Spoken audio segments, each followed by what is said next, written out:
కాండం 20 అధ్యాయము మొదటి 3 వచ్చిన 4 వచ్చిన నీవు నీ శత్రువులతో యుద్ధమునకు పోయినప్పుడు రథములను మీకంటే విస్తారమైన జనమును చూసినప్పుడు వారికి భయపడవద్దు. ఐగుప్తు దేశంలో నుండి మిమ్మల్ని రప్పించిన నీ దేవుడైన యెహోవా నీకు తోడై ఉన్నాడు. అంతేకాదు, మీరు యుద్ధమునకు సమీపించినప్పుడు యాజకుడు దగ్గరకు వచ్చి ప్రజలతో ఇలాగ చెప్పవలెను, ఇశ్రాయేలులారా వినుడి, నేడు మీ శత్రువులతో యుద్ధం చేయుటకు సమీపించుచున్నాడు. మీ హృదయములను చంకనీయకుడి, వణకకుడి, వారి ముఖములను చూసి బెదరకుడి. మీ కొరకు మీ శత్రువులతో యుద్ధము చేసి మిమ్మల్ని రక్షించువాడు మీ దేవుడైన యెహోవా. అలాగే ద్వితీయోపదేశ కాండంలోని మరొక మాట చదువుకుందాం.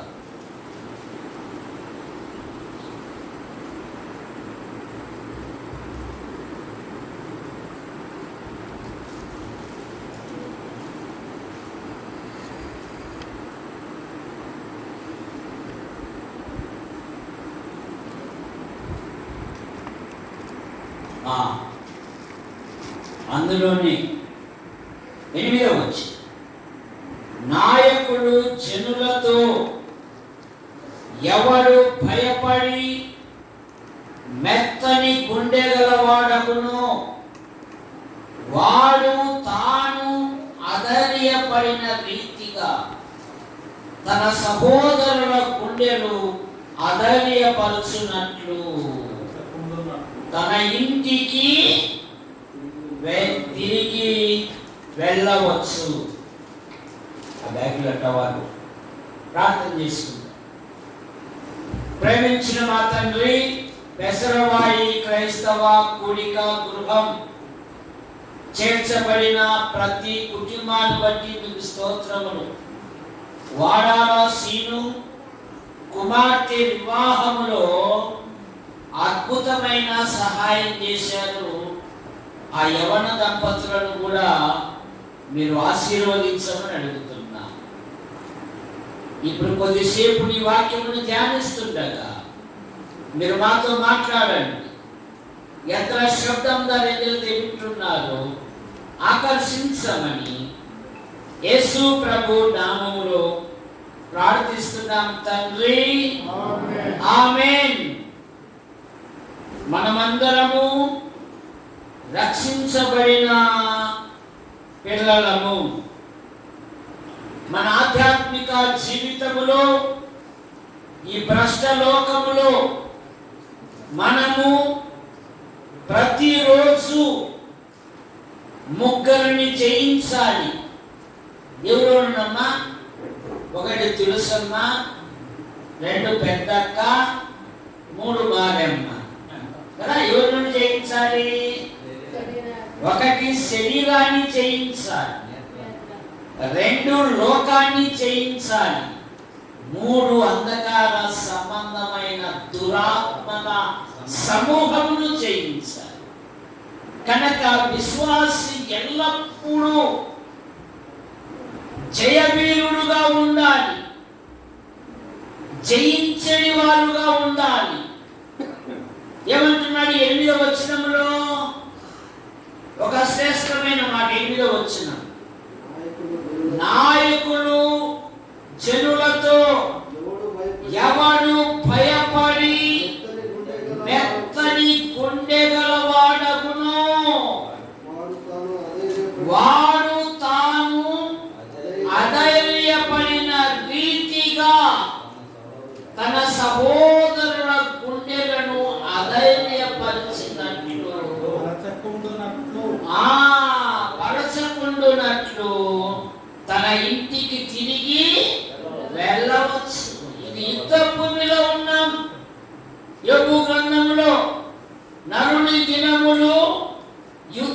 దినములు వంటివి కావా అనే మాట మనం చూస్తాం.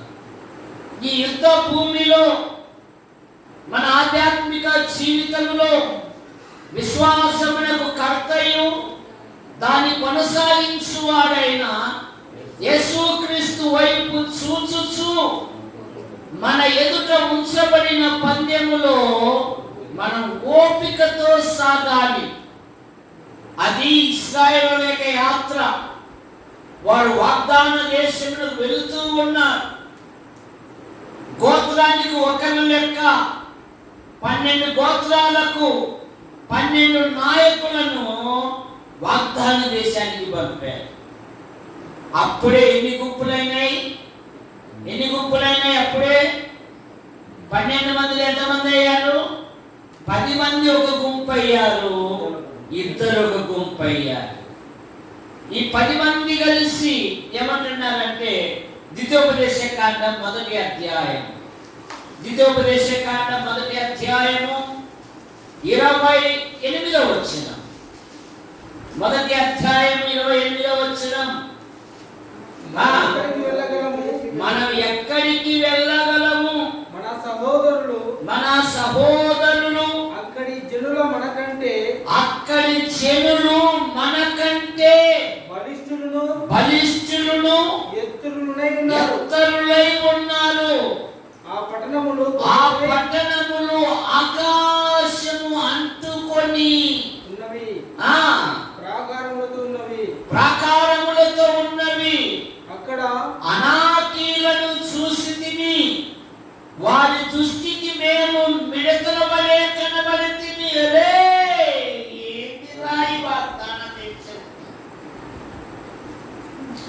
మనం అక్కడికి పోయామంటే వాళ్ళు చిత్తు చేస్తారా? అక్కడ అమాయకులను చూసాం. వాళ్ళ దగ్గర పోయి నిలబడినాను రా, అసలు వాడు ప్యాంట్ ఎత్తుకు లేదురా. నేను అంత ఆశానుభావులు. వారి పట్టణాలు ఆకాశాన్ని అంటుకొని ఉన్నాయి. మనం ఎక్కడికి వెళ్ళగలము? విశ్వాసీ జీవితంలో విశ్వాసముతో కొనసాగుతున్నప్పుడు అనేకమైన అభ్యంతరాలు, అనేకమైన తొందరలు, అనేకమైన సమస్యలు వస్తాయి. సీమోనుని గురించి మన ప్రభు అయిన యేసుక్రీస్తు వారు ఏమన్నారు చెప్పండి? సీమోనుని గురించి మన ప్రభు అయిన యేసుక్రీస్తు వారు ఏమన్నారు?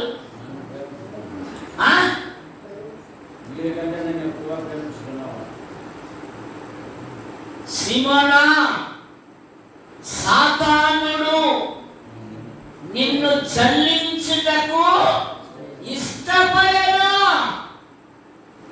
నీ నమ్మిక తప్పిపోకుండానట్లు నేను నీ కొరకు ప్రార్థించితిని, వేడుకొంటిని. కదలికలు వస్తాయి, కానీ నేను కదల్చబడను అన్నట్టుగా విశ్వాసం ఉండాలి. నేను ఉద్యోగంలో ఎన్నో కదలికలు వస్తాయి. రాజుగారు అంటారు, అబ్బాయి దానియేలు బాగా చురుగ్గా పనిచేస్తున్నాడు, మీ అందరి పైన దానియేలును ఉన్నతమైన వ్యక్తిగా పెడతానయ్యా అన్నాడు. అంతే. కిందన్న వాళ్ళు ఏం చేశారు? ఏంద్రయుడు మన దేశానికి బానిసగా వచ్చి 10 ఇంతలు శ్రేష్ఠులుగా కనపడి వాళ్ళ స్నేహితులు కూడా ప్రార్థనా పరులు. ఏంద్రా రే ఇల్లు ఏదైనా తప్పు పట్టురాని వెతికారంట. 6వ అధ్యాయము 4వ వచనం దానియేలు గ్రంథం. దానియేలు మీద ఏదైనా ఒక నింద మోపవలనని తగిన హేతువు కొరకు కనిపెట్టివి. దానియేలు ఏ తప్పైనను నేరమైనను చేయువాడు కాదు. మనం ఎక్కడికి వెళ్ళగలరా? శ్వాస జీవితమును ఎన్నో సమస్యలు వస్తాయి, ఎన్నో నిందలు వస్తాయి, ఎన్నో అపవాదులు వస్తాయి. అవిశ్వాసైన భర్త ద్వారా, అవిశ్వాసైన భార్య ద్వారా, అవిశ్వాసైన పిల్లల ద్వారా కుటుంబంలో శోధనలు వస్తాయి. వాటిని జయించాలంటే నీ కుటుంబంలో ప్రార్థన ఉండాలి. మనం అక్కడికి వెళితే వారు మనల్ని బచ్చి చేస్తారు. సంఖ్యాకాండం 13వ అధ్యాయం, సంఖ్యాకాండం 13వ అధ్యాయము 28వ వచనం, 13:28. అయితే ఆ దేశంలో నివసించు జనులు బలవంతులు వారి పట్టణములు ప్రాకారము గలవి అవి మిక్కిలి గొప్పవి. మరియు అక్కడ అనాకీయులను చూసితిని. అమాలేకీయులు దక్షిణ దేశంలో నివసించున్నారు. హిత్తీయులు, యెబూసీయులు, అమోరీయులు కొండ దేశంలో నివసించున్నారు. కానానీయులు సముద్రం వద్దను యోర్దాను నది ప్రాంతంలోను నివసించున్నారు. చుట్టూ శత్రువులే ఉన్నారు. మనం ఎక్కడికి వెళ్ళగలం? మనం జయించలేం. 33వ వచనంలో ఏముందంటే, చెడ్డ సమాచారము చెప్పిన ఆ మనుషులు తెగులు చేత చచ్చిరి. 38లో గాని ఉంది అలా, సంఖ్యాకాండం 13:38 గాని 33 గాని కాదు. సంఖ్యాకాండంలో సమాచారం చెప్పి మేము సంచరించి చూసిన దేశము, తన నివాసులను భక్షించు దేశము, దానిలో మాకు కనబడిన జనులందరూ ఉన్నత దేవుడు. 14వ అధ్యాయము 37వ వచనం లేదా 36. ఆ దేశమును 14:36 సంచరించి చూచుటకై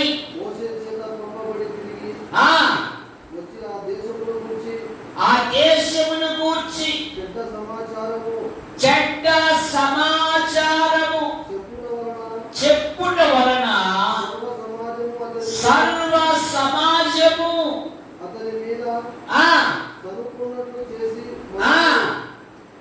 మనుషులు అనగా ఆ దేశముల గురించి చెడ్డ సమాచారం చెప్పిన మనుషులు యెహోవా సన్నిధి తెగులు చేత చనిపోయి. ఆ దేశము సంచరించి చూసిన మనుషులలో నూను కుమారుడైన యెహోషువయు యెఫున్నె కుమారుడైన కాలేబును బ్రతికిరి. ఎందుకు బ్రతికారు? వీళ్ళు ఎందుకు? 14వ అధ్యాయం 7వ వచనములో, అయ్యా మీరు కలవరపడకండి, మీరు ఆందోళన పడకండి, మీరు చింతించకండి. దేవుడు మన యందు ఆనందించిన ఎడల ఆ దేశము మనల్ని చేర్చి వాళ్ళు పూర్ణ హృదయముతో దేవుని వెంబడించారు. నీ ఆధ్యాత్మిక జీవితంలో లోకము యొక్క వింతలు విడ్డూరాలు విన్నప్పుడు నువ్వు తొందరపడాల్సిన పనిలే, ప్రార్థన చేయాలి. బైబిల్ ఏం చెప్తుంది? మీలో ఎవరికైనా శ్రమ కలిగేనా ఏం చేయాలి? మాకి కష్టం, మాకి దుఃఖం, మాకి వాళ్ళు బైబిల్ చదవాలి, ప్రార్థన చేయి. అసలు కూడికి దగ్గర ఆదివారం మాత్రం వచ్చిపోతారు. వాళ్ళకి ఏ కష్టము లేదు, మాకు అన్ని కష్టాలే. ఆ శ్రమలలో నువ్వు దేవుని ఘనపరచు, నువ్వు దేవుని భయపడపరచు. ఎందుకంటే ప్రాకారములను పడగొట్టువాడు వారికి ముందుగా నడుచును. మీకా గ్రంథం 2:13లో నిన్ను ఏవైతే అడ్డగిస్తున్నాయో, ఏదైతే ఎదుర్కొనలేకపోతున్నావో వాటన్నిటిని సాల్వ్ చేయువాడు మన ప్రభువైన యేసుక్రీస్తు. కనుక ప్రభు కొరకు ధైర్యవంతులు కావాలి. యెహోషువ నిండు మనస్సుతో దేవుని వెంబడించాడు కనుక మోషే నువ్వు కాని మాట పలికావు, వాగ్దాన దేశాన్ని నీ నేత్రాలతో చూస్తావు కానీ నీ అడుగు అందులో పడదు. ఇప్పుడు ఏమంటున్నాడు చూడండి, 3వ అధ్యాయం 28వ వచనం, ద్వితీయోపదేశ కాండం 3వ అధ్యాయము 28వ వచనం. యెహోషువకు ఆజ్ఞ ఇచ్చి అతన్ని ధైర్యపరచుము. వృద్ధులు, వృద్ధాప్యములో ఉన్న విశ్వాసులు, యవన పిల్లలను, యవన విశ్వాసులను ధైర్యపరచాలి. మా తరువాత అని లోకము గుంటనక్కన మాదిరి చూస్తుంది. నైనా మీరు ప్రభు కొరకు నిలబడండి, మీరు దేవుని సన్నిధిలో ఉపయోగపడండి. ఈ వాక్యాలు చదువు, రేపు ఆదివారం వాక్యం చెప్పు. లోకము, అపహాసకులు, ఆ వృద్ధులు పోతే ఇక బెసమయ సంఘంలో చెప్తే పడి ఉంటాడు. ఎవరున్నాడు? నాయను నా తర్వాత నాది అని కాదు.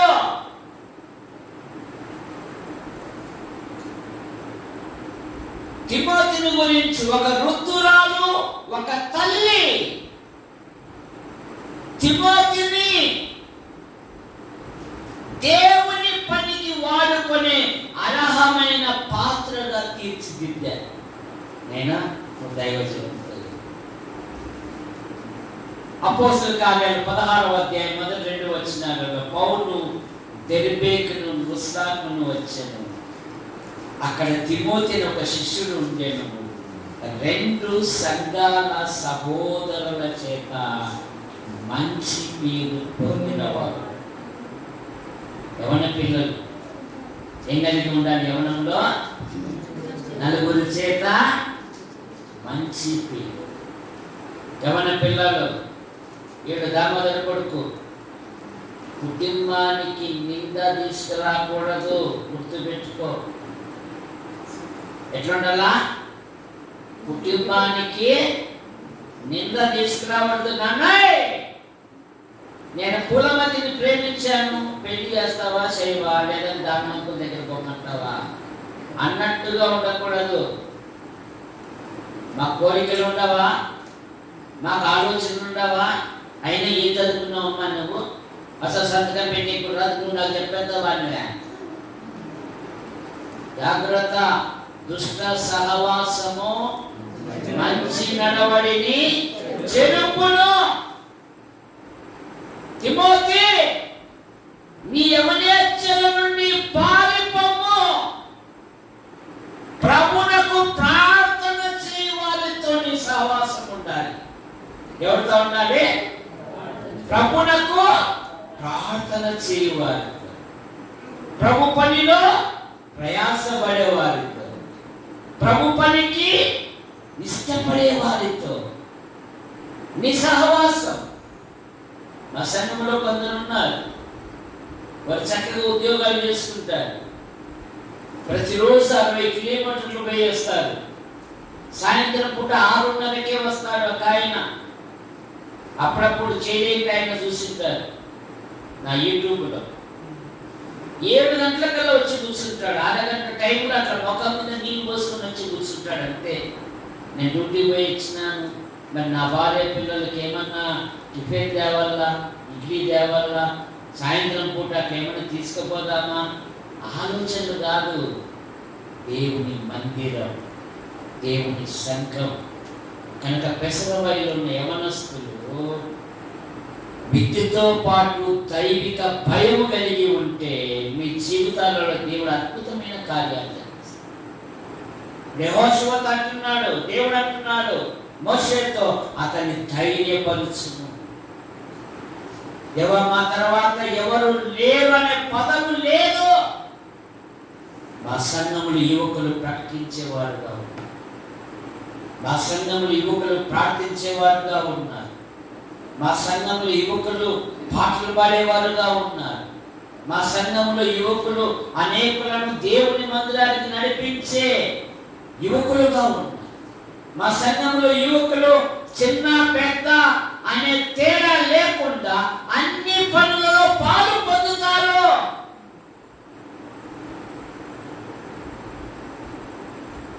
సంఘాన్ని కాపాడుకోవాలి. సంఘము కొరకు ప్రార్థన చేయాలి. ధైర్యవంతులు కావాలి. రెండవ మాట, సంఖ్యాకాండం 25వ అధ్యాయము 7వ వచనం. సంఖ్యాకాండం 25:7. యాజకుడైన అహరోను మనవడును ఎలియాజరు కుమారుడైన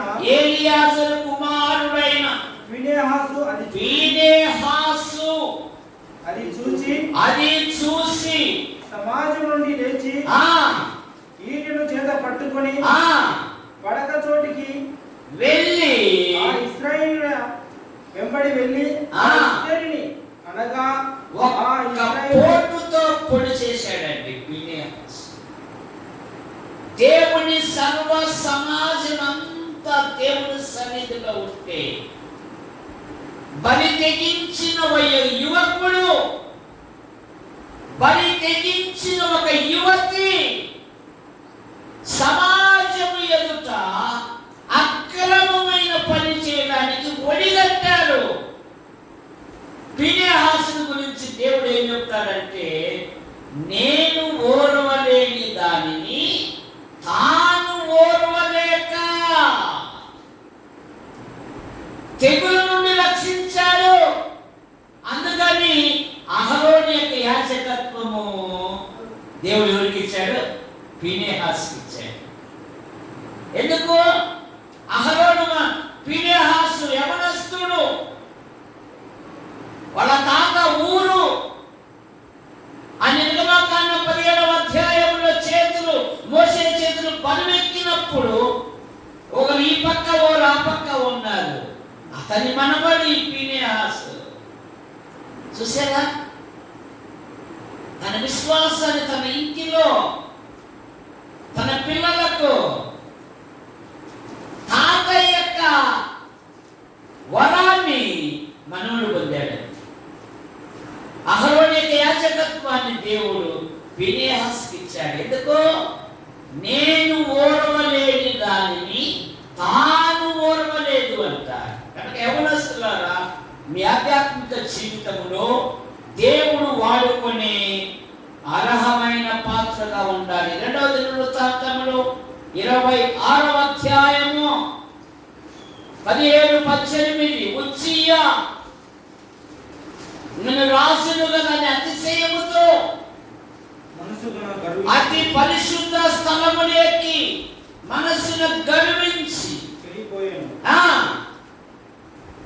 ధూపార్తి తీసుకొని దేవుని సన్నిధిలో వెళుతున్నప్పుడు యువకులైన యాజకులు రాజుగారు, అది నీ పని కాదు.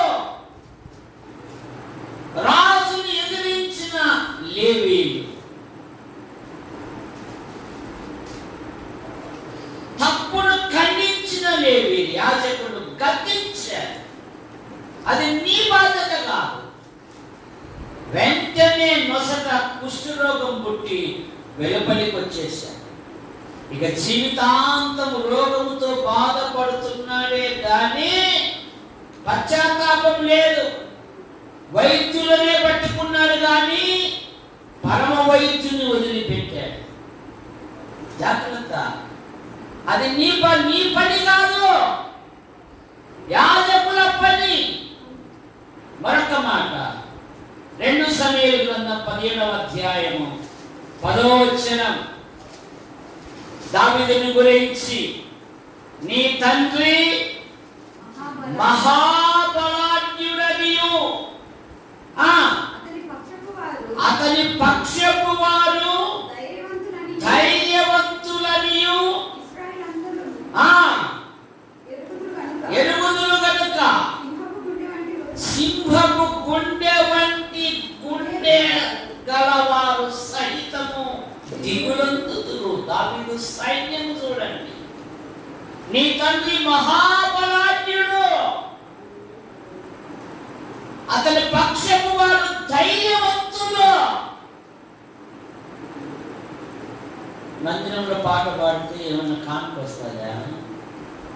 ప్రసంగం చెప్తే ఏమన్నా గిఫ్ట్ ఇస్తారా?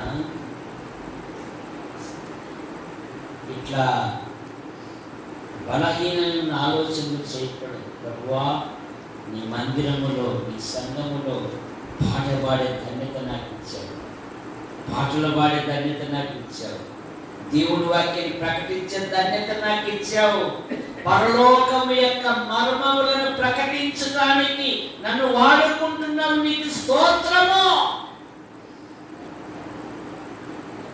పరలోక ఐశ్వర్యము అంట దేవుని వాక్యం, మంచి పదార్థము అంట బైబిల్లో.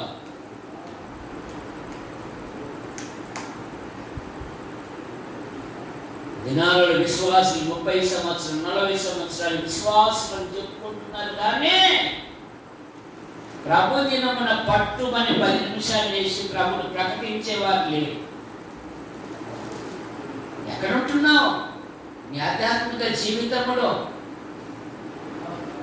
ఎన్ని సంవత్సరాలు రక్షించబడి అంటే ఇంకా వందనాలు కూడా చెప్పారు నాకు. వాక్యం తెలుసు, ప్రార్థన తెలుసు, మందిరంలో వాడబడితే ఆశీర్వాదం అని తెలుసు కూడా. నాకేం లాభం? యోగు గ్రంథంలో ఆయన ప్రార్థన చేయుట చేత మాకేమి లాభం కలుగును అంటున్నారండి. వీళ్ళకి ఏది చేసినప్పుడు ఏం కలగాలంట? లాభం. అలాగైతే నష్టపోతావు నీ ఆధ్యాత్మిక జీవితంలో. మరొక మాట 27వ కీర్తన 3వ వచనం.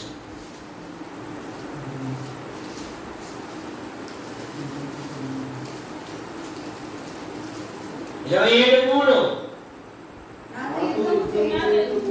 నాతో యుద్ధము చేయుటకు దండు దిగినను నా హృదయము భయపడదు, నా మీదికి యుద్ధము రేగినను దానిలో కాదయ్యా, దీనిలో నేను ధైర్యమును. ఇది నా యొక్క ధైర్యం, నా ధైర్యము నా ప్రభు. సరే, నా ధైర్యము. ఏరా వాడు ముందు 4 అడుగులు లేరా, ఎప్పుడు రంగురంగుల వస్త్రం వేస్తా ఉంటాడు, ఎప్పుడు ఉంటాడు. ఏందిరా వాడి అకౌంట్లో కూడా పట్టుకుని 10 రూపాయలు కూడా ఉండదురా గంధం దేవదాని అకౌంట్లో. మరి ఏంది శుభ్రం? అది చిన్నప్పుడు అనుకుంటే నాకు అలవాటు, ఇప్పుడు వచ్చినది కాదు.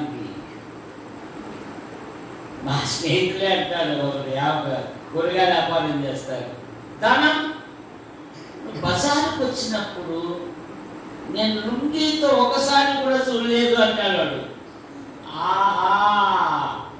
మనుషులు మనలను పరీక్షిస్తున్నారు. నన్ను ఎంతగా చూస్తా కానీ నువ్వు ఎప్పుడు వచ్చినా కూడా ప్యాంటుతో వస్తావు, కానీ లుంగీతో నేను ఎప్పుడు అమ్మో జాగ్రత్త ఉంటారా అనుకున్నాను. వాడు నా క్లాస్మేట్. నీ ప్రవర్తనే ఒక సువార్త. నీ ప్రవర్తనే ఒక సువార్త. ధైర్యముగా ఉండాలి. అపోస్తలుల కార్యాలు 4వ అధ్యాయము 13వ వచనంలో పేతురు యోహానుల ధైర్యమును చూసి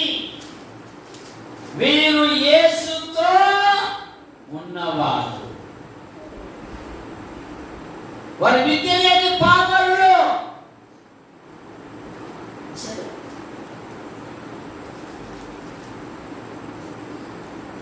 వారి విద్య లేని పామరులే కానీ వారి అంతరంగంలో ఎవరున్నారంట?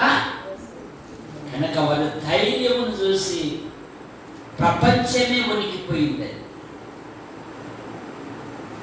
క్రైస్తవ్యాన్ని దూషించుటకు, పాడు చేయుటకు, హింసించుటకు హానికరమైన మాటలు ఉపయోగిస్తూ ఉంది లోకం. కానీ చరిత్ర వైపు చూడు, క్రైస్తవులను ఎదిరించిన ప్రతి రాజు, ప్రతి చక్రవర్తి, ప్రతి విరోధి మన కాళ్ళ కింద ఉన్నారు వాళ్ళు. కానీ బైబిల్ విరాజిల్లుతూనే ఉంది. దూషించిన పౌలు, హింసించిన సౌలు పౌలుగా మార్చబడ్డాడండి. కానీ అలాంటి తుచ్చకరమైన మాటలు క్రైస్తవ్యం ఎప్పుడు మాట్లాడు. ఎందుకు పనికిరాడు? అలా మాట్లాడేవారు, అలా ఎదిరించేవారు వాళ్ళ కుటుంబాలలో, వాళ్ళ జీవితాలలో చూస్తే, వారి కుటుంబాలలో చూస్తే తినడానికి పిడికిన అన్నము కూడా ఉండదు. ఎందుకో తెలుసా?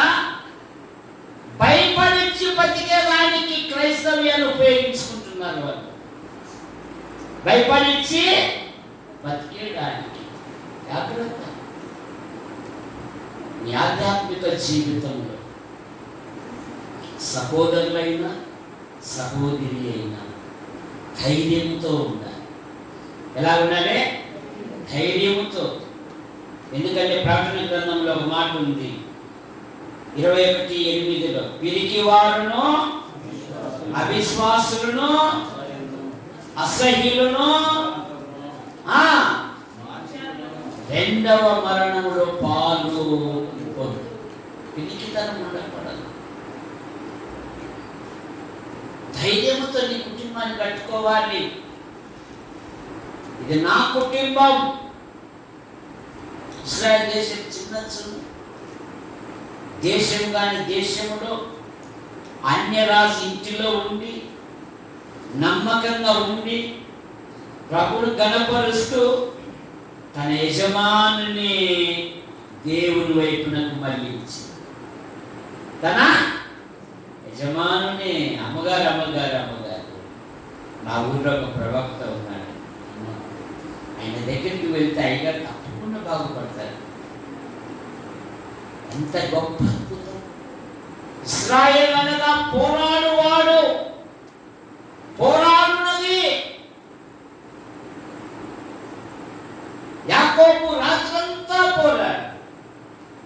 ఎపఫ్రొదితు ఎల్లప్పుడూ నీ కొరకు తన ప్రార్థనలలో పోరాడుచున్నాడు.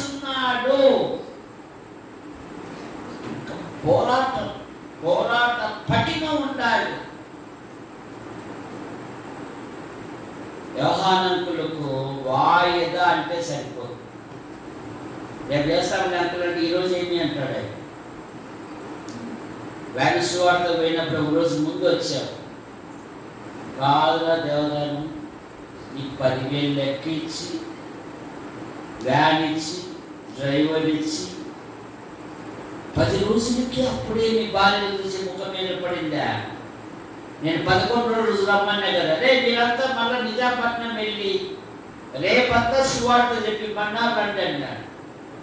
ఎవడంతా వాడు మళ్ళీ ఉరుకు. దేవుని కొరకు ధైర్యంగా, నీతిమంతులు సింహం వలె ధైర్యముగా మీ అందరికీ అన్నారు.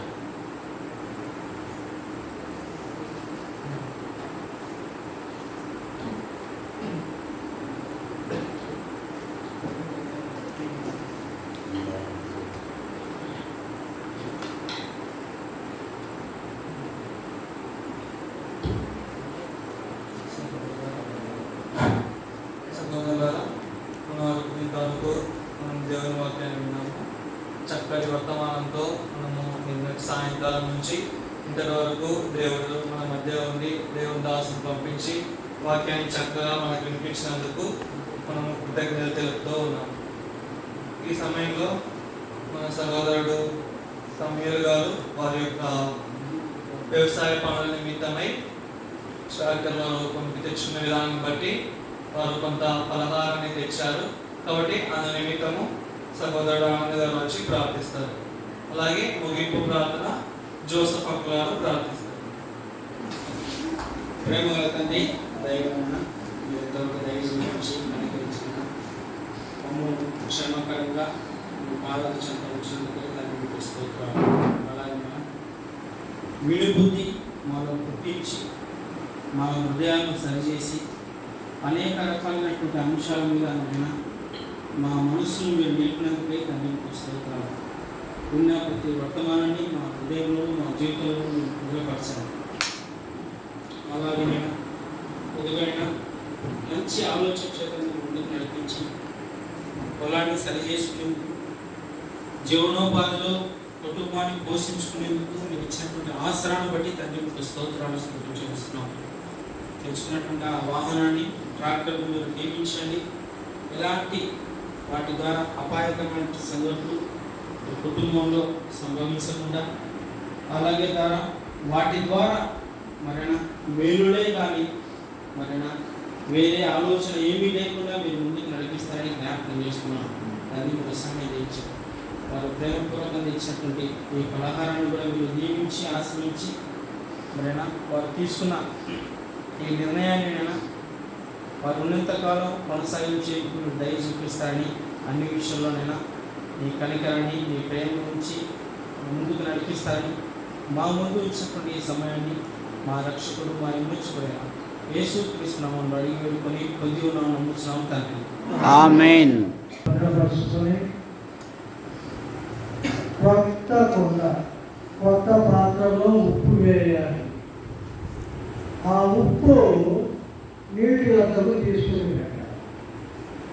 కనుక మన ఆధ్యాత్మిక జీవితంలో కొత్త పాత్రగా మనం మారాలి.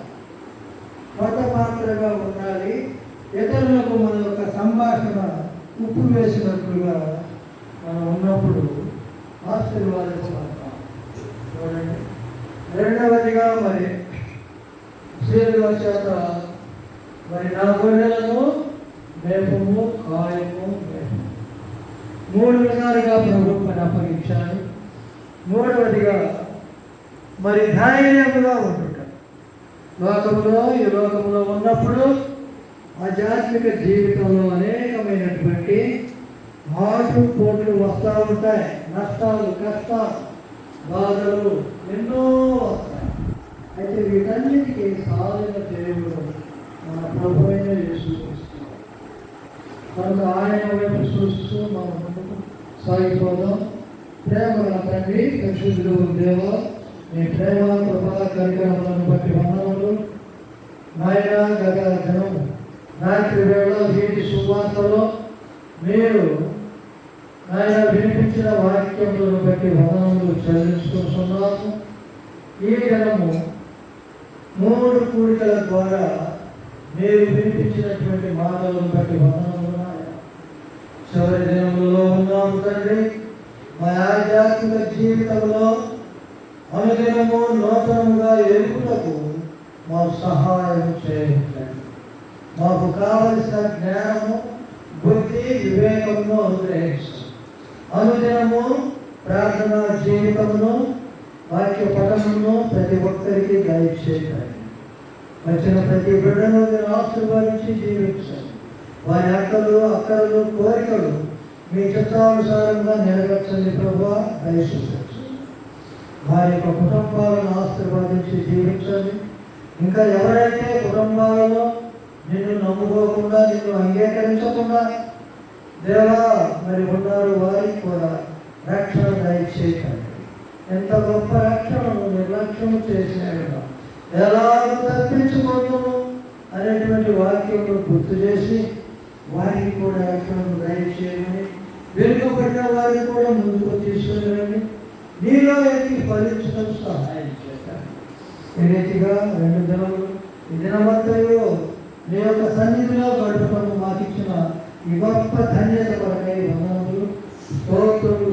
చెల్లించుకుంటున్నాము తండ్రి. మా దేవా, ఇదిగో నాయన, మరి ప్రతి కీడు నుండి, అపాయం నుండి, ఆటంకం నుండి, ఆపద నుండి, ప్రతి విధమైన చెడు నుండి, ప్రతి విధమైన దోషం, ప్రతి విధమైన పాపం నుండి, ప్రతి విధమైన ప్రమాదం నుండి మమ్మల్ని అందరినీ కూడా తప్పించాలి. మెట్టుకో పరిశుద్ధాత్మ దేవ, మమ్మల్ని మీ స్వాధీనంలో ఉంచుకొని మా జీవితంలో మీరే ఏర్పడి చేసి మీరే మమ్మల్ని మీ త్రోవలో నడిపించి మీ రాకడ వరకు ఎదురు చూసే వాళ్ళుగా సిద్ధపరచుకొని దేవా, మాలో ఉన్న లోపములను సరిచేసుకున్నకు మాకు కావలసిన జ్ఞానము మాకు దయచేయండి. మీ వాక్య భయమును దయచేయండి, నీ భయమును మాకు దయచేయండి. మీలో ఇది ఫలించుటకు మమ్మల్ని అందరినీ సిద్ధపరచుకొని మీ చేతులకు మమ్మలను మా జీవితంలో అప్పగించుకొస్తున్నాం. ముఖ్యంగా తండ్రి, ఇక్కడ పెద్దలైనటువంటి సత్యరాజులను మీరు ఆశీర్వదించి దీవించండి. అక్కడ కూడా మీరు ఆశీర్వదించి దీవించి అధిక బలమును, అధిక శక్తిని మీ యొక్క దాసుడికి దయచేయని వేడుకొచ్చు. మీ చేతులకు నా దేవదాసులను అప్పగించుకోండి. మీరే మహిమ పొందుతున్నారు. బలము, శక్తి, ఆరోగ్యంతో నింపి నడిపించాలి. మనందరికీ కూడా ఆధ్యాత్మికంగా మరి బలము, శక్తి, ఆరోగ్యాన్ని దయచేయండి. శరీరంలో కావలసిన బలము, శక్తి, ఆరోగ్యంలో కూడా దయచేయండి. మీరే మహిమ పొందుతున్నారు. రాత్రి కాలంలో దేవా, నీకు స్తుతులు చెల్లించుకోవచ్చు. ఈ కృతజ్ఞతా స్తుతులను యేసుక్రీస్తు ప్రభువు నామములో స్తుతించి ప్రార్థించి అడిగి వేడుకొనుచున్నాము తండ్రి. ఆమేన్.